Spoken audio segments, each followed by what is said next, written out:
प्रसाद लाड हे एक निमित्त आहेत. येणाऱ्या 2027 आणि 26च्या दरम्यानच्या जिल्हा परिषद महानगरपालिकेच्या निवडणुका भाजपला जिंकायच्या आहेत. मराठा आणि ओबीसी ध्रुवीकरण करून द्यायचं आहे. आरक्षणाच्या नावाखाली राजकीय पोळी भाजायची आहे. याच्याकरता प्रसाद लाड नावाचं एक नवीन पिल्लू या आंतरवाली सराटीमध्ये देवेंद्र फडणवीसांनी पाठवलेलं आहे. प्रसाद लाड यांना जर आंतरवालीच्या पवित्र स्टेजवर जर जायचं असेल तर मराठा समाजाच्या माय बहिणीची आणि मराठा समाजाच्या आंदोलकाची आणि मराठा समाजाची माफी मागितल्याशिवाय आम्ही त्यांना जाऊ देणार नाही. हे सरकार लोकशाहीचं नसून पेशवाईचं आहे. देवेंद्र फडणवीसांनी नेहमीच मराठा समाजाच्या तोंडाला पानं पुसण्याची कामं केली. मराठा समाजाचे प्रश्न सोडवले जात नसल्यामुळे आता मनोज जरांगे यांनी पुन्हा उपोषणाचा हत्यार उपसले आणि या सगळ्या दरम्यान प्रसाद लाड यांना त्यांनी आवाहन केलं होतं की तुम्ही संवादासाठी येत असाल तर मी तुमचं स्वागत करतो. त्यानंतर प्रसाद लाड छत्रपती संभाजीनगरच्या दौऱ्यावर होते. रात्री जेव्हा ते एका हॉटेलमध्ये थांबले होते त्यावेळेस त्यांच्यावर काही मराठा आंदोलकांनी फोन करून शिवीगाळ केली होती आणि धमकी दिली होती आणि त्यानंतर त्या दोन आंदोलक होते त्यांना पोलिसांनी हॉटेलच्या जवळून ताब्यात घेतला असं स्वतः प्रसाद लाड म्हणाले होते. मात्र यानंतर आता जे काही दोन कार्यकर्त्यांना ताब्यात घेतलं होतं ते गणेश उगले आणि जे काही धामोरीकर आहेत ते आता आपल्या सोबत आहे. आपण त्यांच्याकडून जाणून घेऊया नेमका प्रकार काय घडला होता. काय सांगाल, नेमकं काय प्रकरण होतं आणि तुम्ही फोन केला होता, धमकी दिली होती आणि तुम्ही त्यांच्यावर करायला गेले होते असं स्वतः प्रसाद लाड म्हणताय. प्रसाद लाड साहेबांनी जे आरोप केले हे बिनबुडाचे आरोप आहेत. कारण की काल प्रसाद लाड यांच्या पीएला मी फोन केला कारण की मला समजलं होतं की प्रसाद लाड आंतरवालीला जाणार आहेत आणि ते संभाजीनगरला पहिले येणार आहेत. तर प्रसाद लाड यांनी वेळोवेळी मराठा आंदोलकावरती मनोज दादावरती खालच्या स्तरावरती टीका केली होती आणि ज्या माय माऊलीचं रक्त आंतरवालीमध्ये सांडलं आणि त्या पवित्र भूमीमधल्या स्टेजवरती प्रसाद लाड जाणार होते तर आमचं एकच म्हणणं होतं प्रसाद लाडला की त्या भूमीवर जाण्याच्या अगोदर तुम्ही मराठा समाज आणि मराठा समाजाच्या माय मावल्याची माफी मागा. याच्यासाठी आम्ही त्या रामा इंटरनॅशनल हॉटेलला गेलो होतो आणि प्रसाद लाडने जे बिनबुडाचे आरोप केलेत हे दादांत खोटे आहेत. कारण की त्यांच्या पीएस सोबत झालेल्या संभाषणाची ऑडिओ क्लिप मी पोलिसांना दिलेली आहे. पण त्यांचं म्हणणं आहे की याचे सगळे पुरावे आहेत आणि त्याच्यावरून तुम्हाला डिटेन केले. तुमच्याकडे काय पुरावे आहे की तुम्ही शिवीगाळ केली नाही? कारण की त्यांनी थेट पत्रकार परिषदेमध्ये सांगितलं की तुम्ही शिवीगाळ केली. तुमच्याकडे काही रेकॉर्डिंग असेल तर तुम्ही ऐकू शकता. आम्ही छत्रपती शिवाजी महाराज छत्रपती संभाजी महाराज यांच्या विचाराची धर्मवीर छावा संघटना चालवत आहोत आणि आमच्यावरती आई वडिलांचे संस्कार आहेत की आम्ही कधीही आई बहिणीवर शिवीगाळ करत नाहीत आणि केलीही नाही. प्रसाद लाड हे खोटं बोलताय. माझ्याकडं ऑडिओ रेकॉर्डिंग आहे ती तुम्हाला मी ऐकून दाखवतो आणि तुम्ही ठरवा की याच्यामध्ये आक्षेप आहे काय आहे. हॅलो हॅलो नमस्कार, बोला. नमस्कार, गणेश उगले पाटील बोलतोय, छत्रपती संभाजीनगर. बोला साहेब. लाड साहेब आहेत का? साहेबांसोबत नाहीये, पण कोण बोलतोय आपण आणि आपलं डेसिग्नेशन सांगा फक्त. गणेश उगले पाटील बोलतोय, छत्रपती संभाजीनगरहून धर्मवीर छावा संघटनेचा संस्थापक अध्यक्ष. बोला साहेब. साहेब मराठवाड्यात येणार आहेत असं ऐकलं. हो साहेब, आले होते. अच्छा, कुठं थांबलेले? हो, ते मी लोकेशन देऊ शकत नाही साहेब, पण उद्या जरांगे पाटील साहेबांना भेटणार आहेत 10:30 वाजेपर्यंत. अच्छा, आम्हाला शिवाय देऊन आमच्याकडे झाले. ठीक आहे. काय काय नाही आहेत का तुम्ही सोबत? नाही, तुम्हाला शिवाय देऊ म्हणजे मराठा समाजाला शिवाय नाही द्यायला त्यांनी. कोणी मराठा समाजाला त्यांनी शिवाय देण्यात दिल्यात साहेब. मराठा समाजासाठी तिकडे आले. हो ना, बघू ना. म्हणजे हा कोणासोबत संवाद झाला होता? त्यांच्या पीएस सोबत. आता याच्यामध्ये तुम्ही मला सांगा काय आक्षेप आहे. आणि प्रसाद लाड साहेब म्हणता आमच्यावर करणार होते, हॉटेलमध्ये घुसून मारणार होते. हा, आम्ही हॉटेलमध्ये गेलो होतो सहकार्यासह कारण की त्यांना मराठा समाजाची आणि माय बहिणीची माफी मागून तुम्ही आंतरवालीच्या पवित्र व्यासपीठावर जा हा इशारा देण्यासाठी त्यांना आम्ही तिथं गेलो होतो. पण याच्यामध्ये त्यांनी जे वाढीव जे सांगितलेलं आहे की माय बहिणीवर शिव्या दिल्या, हल्लाच करणार होते, नशीब म्हणले नाही. नशीब त्या म्हणले नाही कारण सत्ता त्यांच्या हातात आहे, ते बी घोषित करू शकतात. पण तुमच्या अशा आरोपाला चळवळीतील मराठा भेद नसतो. तुम्ही एसीत बसून मराठा म्हणतात, आम्ही रोडवर छाती ठोकपणे फिरून मराठा समाजाचे कार्य करणारे केडर कार्यकर्ते आहोत. आम्ही तुमच्या अशा आरोपाला घाबरून चळवळ बंद किंवा समाजाचं काम करणं बंद करणार नाही.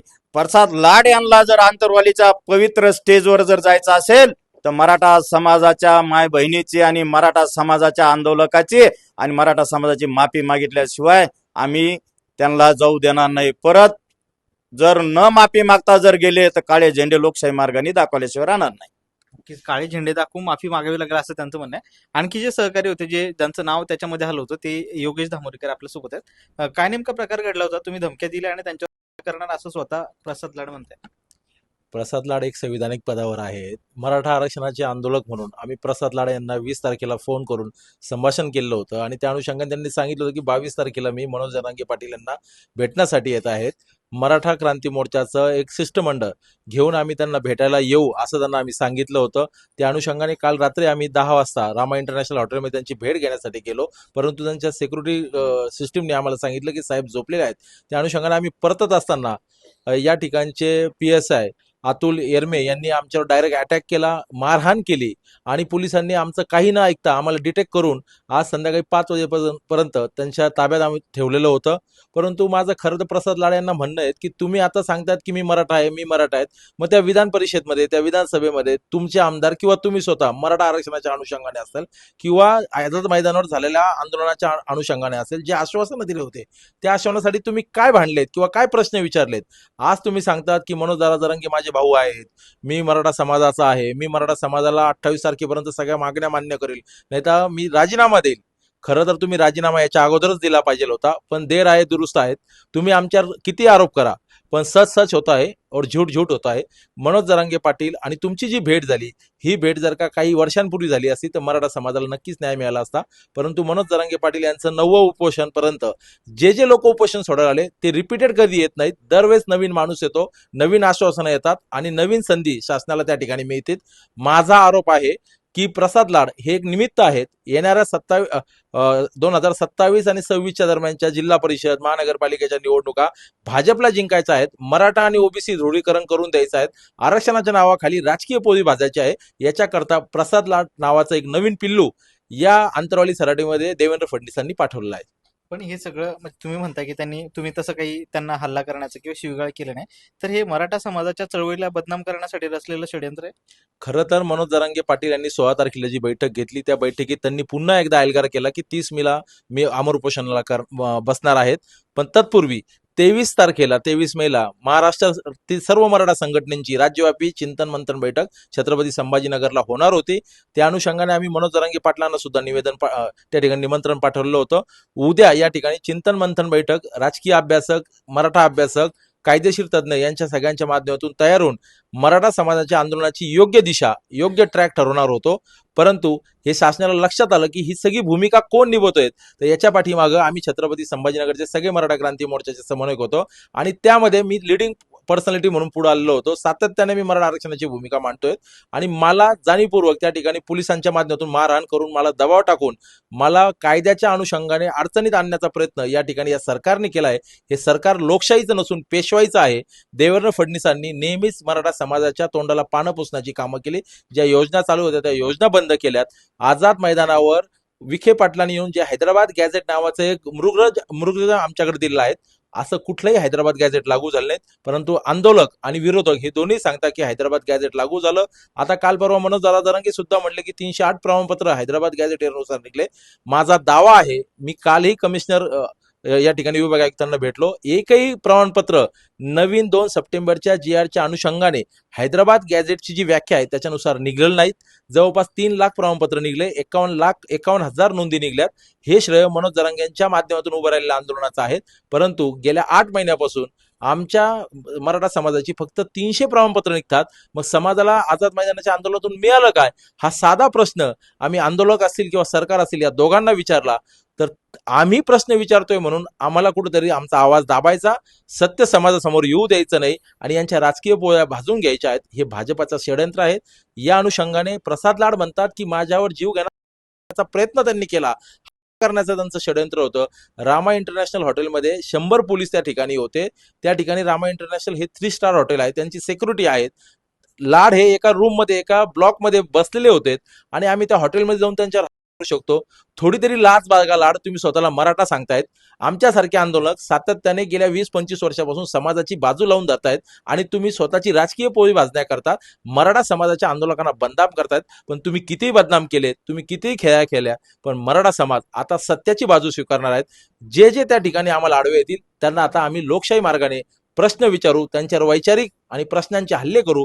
हे असे रस्त्यावरचे आंदोलन आम्ही अनेक केलेत. मराठा क्रांती मोर्चाला उदाहरण आहेत. 58 मोर्चे शांततेच्या माध्यमातून निघालेत. जगाने त्याची नोंद घेतलीत. तुमचे देवेंद्र फडणवीसांनी सांगितलं की मराठा समाज हा कधीही गालबोट लागू देत नाहीत, परंतु तुमचे जे हस्तक आहेत ते हस्तक नेहमीच आंदोलनाला बदनाम करण्याचा प्रयत्न करतात. मनोज जरांगे यांच्या माध्यमातून तुम्ही आज गाठीभेटी घेतल्यात, गळा भेट घेतलीत, पण समाजाचा काय फायदा झाला हे आम्हाला लाड यांनी सांगावं आणि मराठा आंदोलकांवर बेबनाव आरोप करणं बंद करावं. आणि त्यांनी सांगितलं की माझ्या आया बहिणी येऊन त्यांनी शिव्या दिल्यात. लाड, तुम्ही ज्यावेळेस जरांगे पाटलांच्या सोबतच्या आंदोलनामधल्या आया बहिणीच्या अंगावर लाठीचार्ज केला त्यावेळेस तुमच्या आयांची भावना कुठे गेली होती? आम्ही जिजाऊच्या संस्कारात वाढलेलो आहोत. कोणाची आई बहीण आम्ही काढत आहेत. मराठा तितुका मिळावा, गुणदोषासह स्वीकारावा हा मूलमंत्र देणारी आम्ही संघटनेचे कार्यकर्ते आहोत. त्याच्यामुळे तुमच्या आई बहिणीवर ज्यांनी कोणी शिव्या दिल्या असतील त्याचा आम्ही जाहीर निषेध करतो, पण त्याचा पुरावा तुम्ही अगोदर द्या, नाही तर मराठा समाजाला तुम्हाला जाहीर माफी मागावी लागेल. येत्या 28 तारखेला तुम्ही उपसमिती सोबत येणार आहात. तुमच्यावर आतापर्यंत झाला नाहीत, परंतु तुम्हाला जर का समोरासमोर बसायचं असेल आणि वैचारिक उत्तर द्यायचे असेल तर आम्ही कधीही तयार आहोत. नक्कीच हे होते गणेश उगले यांनी सांगितलं की जर का प्रसाद लाड यांना पुन्हा इथे यायचं असेल तर त्यांना माफी मागावी लागेल. तर योगेश धामोरकर यांचं म्हणणं आहे की चळवळीला बदनाम करण्याचा हा षडयंत्र आहे, आम्ही हाणून पाडू असं त्यांनी सांगितलंय. सुशील राऊत, महाराष्ट्र टाइम्स, छत्रपती संभाजीनगर.